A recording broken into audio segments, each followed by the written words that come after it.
Meu nome é Cecília. Tenho 63 anos. E até pouco tempo atrás, achava que tudo o que eu precisava para ser feliz era minha família por perto. Eu me contentava com pouco. Um telefonema, uma visita rápida, um obrigado, sem olhar nos olhos. Passei a vida inteira colocando o amor dos outros como prioridade, mesmo quando isso me custava minha própria dignidade. No domingo do Dia das Mães, tudo mudou. Recebi o convite do meu filho, Renato, alguns dias antes. A mensagem veio seca. Thaís vai fazer um almoço aqui em casa. Se quiser vir, traz aquele doce de abacaxi que você faz. Na hora, meu coração acelerou. Era pouco, eu sabia, mas era alguma coisa. Talvez esse almoço fosse a chance de me sentir parte de novo. Passei o sábado todo preparando o doce. Cozinhei com calma, mexendo o creme como minha mãe me ensinou. Escolhi minha blusa mais nova, arrumei o cabelo e passei um perfume leve.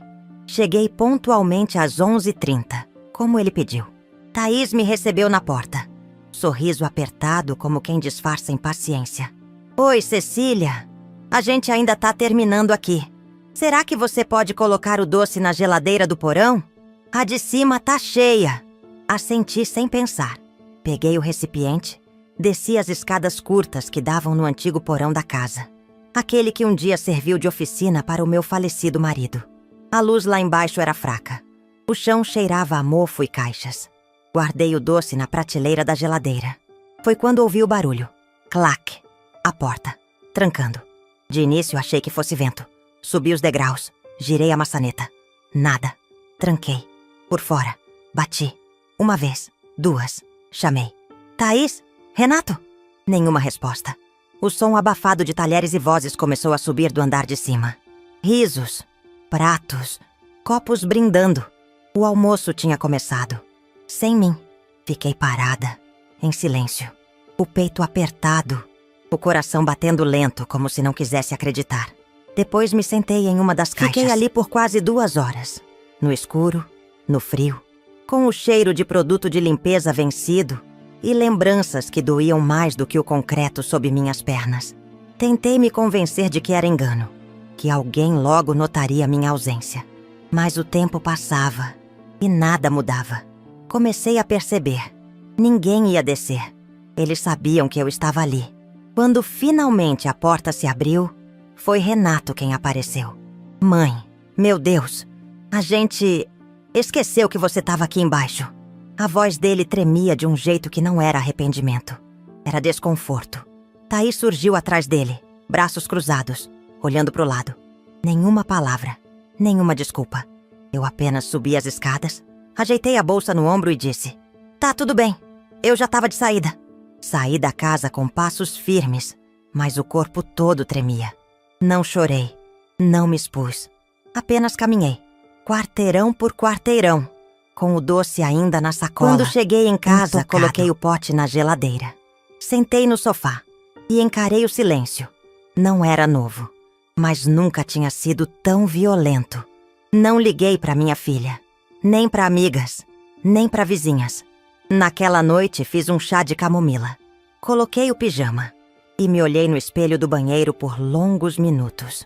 Pela primeira vez em muito tempo, eu não me vi como mãe, nem como avó, nem como a sogra educada. Eu vi Cecília, a mulher que passou a vida esperando ser incluída, chamada, reconhecida, e que, naquele domingo, entendeu que o pior cárcere não tem grades. Tem convites sem afeto. Tem portas que se fecham. Tem sorrisos que cortam. Fui trancada no porão. Mas o que ficou preso lá dentro não fui eu. Foi a ideia de que eu ainda precisava me dobrar para merecer um lugar na mesa. Na manhã seguinte, acordei antes do sol. O corpo doía como se eu tivesse passado a noite em um colchão de pedras. Mas o que pesava mesmo era por dentro. Fiz um café forte. Abri a janela da cozinha e fiquei olhando o dia clarear devagar, enquanto os passarinhos começavam sua rotina. A rua ainda estava vazia. Como eu me sentia. Peguei uma caixa no armário do quarto, daquelas com tampa de papelão e cheiro de tempo. Lá dentro, fotos antigas, cartões de aniversário, Um par de sapatinhos de bebê que guardei do Renato, ainda com a fita azul que a enfermeira amarrou na maternidade. Fui puxando uma a uma como quem revira os escombros de uma casa depois de um incêndio. Eram memórias de tudo o que eu fui e do quanto fui esquecida. Lembrei das febres que enfrentei sozinha, dos aniversários que organizei com bolo de massa pronta e balões coloridos comprados em loja de 1,99 €, das noites em claro quando ele chegava tarde e não me atendia o celular. Lembrei de quando vendi meu anel de noivado para pagar o cursinho dele. Lembrei do dia em que ele me disse, cheio de alegria: "Mãe, passei na faculdade." E eu chorei. Não por orgulho apenas, mas por exaustão, porque eu tinha carregado o mundo nas costas para aquele momento acontecer. Sempre fui o chão, nunca a janela. Quando Renato casou com Thaís, eu tentei me fazer pequena. Não quis ser a sogra intrometida. Evitava opinar. Levava bolo no domingo e saía cedo. Oferecia ajuda, mas não insistia. Quando os netos nasceram, eu aparecia quando chamada. Nunca do meu jeito. Sempre no tempo deles. E com o tempo, os convites diminuíram. As mensagens rarearam. No Natal passado, disseram que iam passar com a família dela porque era mais perto. Fiquei com um panetone e 2 taças de vidro que nem tirei da caixa. Por muito tempo pensei que era fase, que eles estavam ocupados, que era normal. Mas aquele dia das mães no porão me mostrou que não era distração. Era escolha. Eles me empurraram devagar, com gestos sutis, sorrisos frios, convites pela metade. E eu fui aceitando, até ser trancada. Eu que dei comida, colo, futuro. Fui descartada como um móvel velho. Fui mãe inteira. E acabei tratada como o resto. Naquela mesma tarde, tirei do fundo do armário uma pasta vermelha com documentos. Entre eles, o contrato da casa onde eles moravam. O imóvel que ajudei a comprar quando meu marido faleceu. E que ficou no meu nome, apesar de todos acharem o contrário. Na época, Renato estava desempregado. Eu vendi parte das joias da minha mãe. Saquei o que restava do FGTS e comprei a casa com entrada mínima e carnê parcelado em 180 vezes. Tudo por eles. Mas legalmente a casa ainda era minha. Era um pedaço de mim que eu havia esquecido. E que agora parecia me chamar de volta. Olhei aquela escritura como quem reencontra um espelho esquecido no sótão. Não chorei, não gritei, só lembrei. Lembrei da mulher que havia antes da mãe. Aquela que um dia sonhou em viajar, em pintar, em rir alto. Aquela que se anulou achando que amar era se apagar. Aquela que ficou esperando ser vista, até entender que ninguém enxerga quem insiste em se esconder. Fechei a pasta, ajeitei a pilha de fotos e pensei, se tudo o que eu fui não me garante respeito, talvez seja a hora de ser quem eu ainda posso ser. Por mim. 2 dias depois, eu acordei e soube. Era hoje. Preparei meu café com calma. Passei uma camisa branca que estava guardada há meses. Prendi o cabelo num coque simples. E pela primeira vez em muito tempo, me olhei no espelho e disse em voz alta: "Você ainda está aqui." Peguei a pasta vermelha com os documentos da casa e saí. O cartório ficava a 20 minutos de caminhada, num bairro vizinho. Fui devagar. O céu estava limpo. O vento soprava leve. E mesmo com o coração acelerado, eu não sentia medo. A recepcionista do cartório me atendeu com gentileza. Expliquei que queria atualizar a escritura de um imóvel que ainda estava no meu nome. Ela puxou os dados no sistema, confirmou tudo. "Sim, dona Cecília. A casa lá ainda está em seu nome. A senhora quer transferir?" Pensei por um momento. "Quero, mas não para o meu filho. Quero doar." Ela me olhou surpresa. "Doar? Sim, para uma entidade social." Ela me entregou uma ficha de solicitação e recomendou que eu procurasse uma instituição com CNPJ ativo e atuação transparente. Passei a tarde ligando para lugares. Algumas respostas foram frias, outras vagas. Até que encontrei um centro de acolhimento para mulheres idosas abandonadas pela família. O nome era Casa Aurora. O símbolo era uma flor brotando de um chão rachado. Fui até lá pessoalmente. Me recebeu uma mulher chamada Lenita, de cabelos grisalhos e sorriso firme. A senhora quer doar um imóvel? Pode me contar por quê? Contei tudo. Do convite seco ao porão trancado. Da mãe que fui. Da mulher que fui esquecendo. Da dor que veio junto com o silêncio. Lenita me ouviu em silêncio. Só assentia. Quando terminei, ela pegou minha mão. A senhora não está sozinha. Tem mais mulheres como a senhora do que a gente imagina. Mas poucas têm a coragem de dizer: chega. Mostrou-me um quarto simples, recém-pintado, com uma senhora sentada na cama dobrando meias. Contou histórias. Falou de abandono, de negligência, mas também de recomeço. Esse imóvel pode virar abrigo para 4 novas moradoras, com banheiro adaptado, cozinha coletiva, espaço de convivência. Vai ter o nome da senhora gravado na porta, se quiser. Não quero placa. Quero respeito. Voltei para casa leve. No dia seguinte, voltei ao cartório com os documentos da ONG. Solicitei formalmente a transferência do imóvel. Assinei cada linha com calma. Cecília Antunes. Sem tremor. Sem dúvida. Deixei cópias arquivadas. A doação estaria concluída em 7 dias úteis. Não contei nada a ninguém. Preparei uma mesa bonita em casa. Liguei para Renato e Thaís. Estou preparando um café para o próximo sábado. Aniversário da Thaís. Gostaria que viessem. Só vocês. Uma coisa simples. Eles aceitaram. Passei a semana bordando os guardanapos. Fiz bolo de maracujá, biscoitinhos de leite condensado, chá de hibisco. Ajeitei flores no centro da mesa. E imprimi a escritura atualizada. Deixei dentro de um envelope pardo, em cima do prato da Thaís. Quando eles chegassem, não haveria brinde, nem parabéns. Apenas a verdade. Porque me trancaram no porão achando que eu ia me calar. Mas a sobremesa que eu ia servir ia ser indigesta e necessária. O sábado chegou com céu limpo e ar ameno. Acordei cedo, varri a varanda, preparei o chá de hibisco com cravo e canela, ajeitei a mesa na sala. Usei a toalha rendada que era da minha mãe. Aquela que só saía do armário em datas especiais. E aquela tarde era uma. Bolo de maracujá pronto. Xícaras alinhadas. Guardanapos bordados à mão.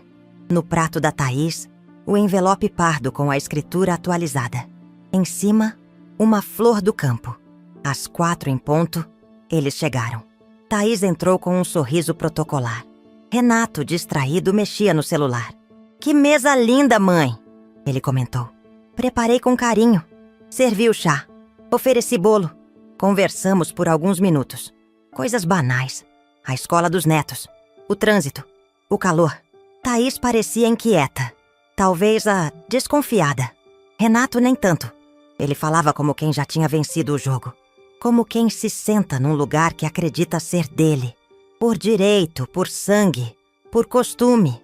Esperei o momento certo. Depois da segunda fatia de bolo, me levantei. Fui até o aparador. Peguei uma vela acesa e coloquei no centro da mesa. Eles me olharam surpresos. Isso é uma homenagem? Thaís perguntou, meio desconfortável. Não exatamente, respondi. Sentei de volta. Olhei nos olhos dela. Depois, nos dele. Vocês lembram do último dia das mães? Silêncio. Vocês me trancaram no porão. Thaís recuou um pouco na cadeira. Renato respirou fundo. Mãe, a gente já falou que foi um mal-entendido. Não foi. Vocês almoçaram enquanto eu fiquei trancada com caixas mofadas. E eu entendi o recado. Olhei para o envelope. Na época, eu ainda achava que precisava pedir por respeito. Hoje eu sei. Respeito se constrói. E também se retira. Entreguei o envelope para Thaís. Ela hesitou. Depois abriu. Leu. Parou. Leu de novo. O que é isso? Murmurou. Renato pegou da mão dela. Ao ver o que era, empalideceu. Você doou a casa? Assenti. Para uma instituição que acolhe mulheres como esquecidas, abandonadas, silenciadas. Agora ela será abrigo para quem sabe dar valor. Mãe, essa casa era nossa, ele disse, a voz subindo. Não, era minha. E agora tem um novo propósito. Thaís se levantou bruscamente. Isso é absurdo. A senhora não podia fazer isso sem nos consultar. Não só podia, Como devia. Por que vocês não me consultaram quando decidiram que eu não fazia mais parte da mesa? Renato abaixou o olhar. Thaís apertava os lábios. Você se arrepender disso, ele disse. Olhei para ele com calma. Já me arrependi de muita coisa. De ter ficado calada. De ter aceitado pouco. De ter esperado demais. Mas disso aqui? Não. A sala ficou em silêncio. Um silêncio espesso, denso. Thaís sentou de volta. Mexia os dedos, nervosa. Mas não disse nada. Ela engoliu em silêncio. Servi mais chá. Bebi devagar. E pela primeira vez, não me senti invisível naquela mesa. Levantei com leveza. Tirei os pratos. Coloquei tudo na pia. Vocês podem ir quando quiserem. A casa é de vocês hoje. Mas só até o fim do café. Depois disso, cada um segue com o que escolheu. Eles saíram sem dizer adeus. Fechei a porta com tranquilidade. Lavei as louças. Guardei os talheres de prata. Sentei sozinha. E pela primeira vez, me servi em paz. Faz 3 meses desde o café. Renato não ligou. Thaís também não. Nenhum convite. Nenhuma pergunta. Mas também nenhum peso. A casa onde eles moravam agora abriga 4 mulheres. Viúvas. Solteiras. Abandonadas por filhos, irmãs, companheiros. Mulheres com rugas profundas, histórias pesadas, mas que ainda sabem sorrir com a alma. Outro dia fui visitá-las. Cheguei sem avisar. Levei bolinhos de chuva e chá de erva doce. Lenita me recebeu com o mesmo abraço firme de antes. Cecília, essa casa virou lar. Você não imagina a diferença que fez. Imaginei, sim. Vi nas almofadas coloridas feitas à mão. Nas fotos penduradas na parede. No cheiro de café passado na hora. E principalmente nos olhos vivos de quem ali morava agora. Uma das senhoras me segurou pela mão. Obrigada por não ter dado sua casa para quem te esqueceu. Aqui você virou presença, não ausência. Chorei baixinho. Não de dor, de reconhecimento. Voltei para minha casa pequena. Alugada. Modesta. Mas minha. Com minhas plantas no parapeito da janela. Com minha chaleira chiando no fogão. Com meu gato que dorme na almofada da sala. Com a vizinha que traz pão fresco. Com a sensação de que, enfim, eu voltei para mim. Hoje, quando eu acordo, não penso no que vão querer de mim. Penso no que eu quero de mim mesma. Tomo café devagar. Faço listas curtas. Coloco música baixa. Voltei a bordar. Escrevo cartas que talvez nunca envie. Faço planos simples. Aprender a mexer no celular novo. Visitar uma cidade vizinha. Plantar alecrim. E sabe o que mais? Parei de pedir lugar em mesas que me negam cadeira. Se quiserem me ver, que venham com respeito. Se quiserem me ouvir, que venham sem pressa. Se quiserem que eu fique, que aprendam a não me apagar. Outro dia encontrei uma mulher no mercado. Me reconheceu da igreja muitos anos atrás. Conversamos por minutos. E no fim, ela disse: "Você parece tão leve." Sorri. "É que agora eu me sirvo primeiro." Ela não entendeu de cara. Mas não precisava. Porque esse tipo de resposta não é para quem pergunta. É para quem viveu. Renato segue calado. E tudo bem. Hoje não carrego mágoa. Carrego memória. Carrego coragem. E carrego a certeza de que naquele porão escuro onde me trancaram, eu não perdi o Dia das Mães. Ali, eu ganhei a mãe que sou para mim. A que cuida, a que protege, a que não se abandona. Meu nome é Cecília. E hoje, enfim, eu me sirvo inteira.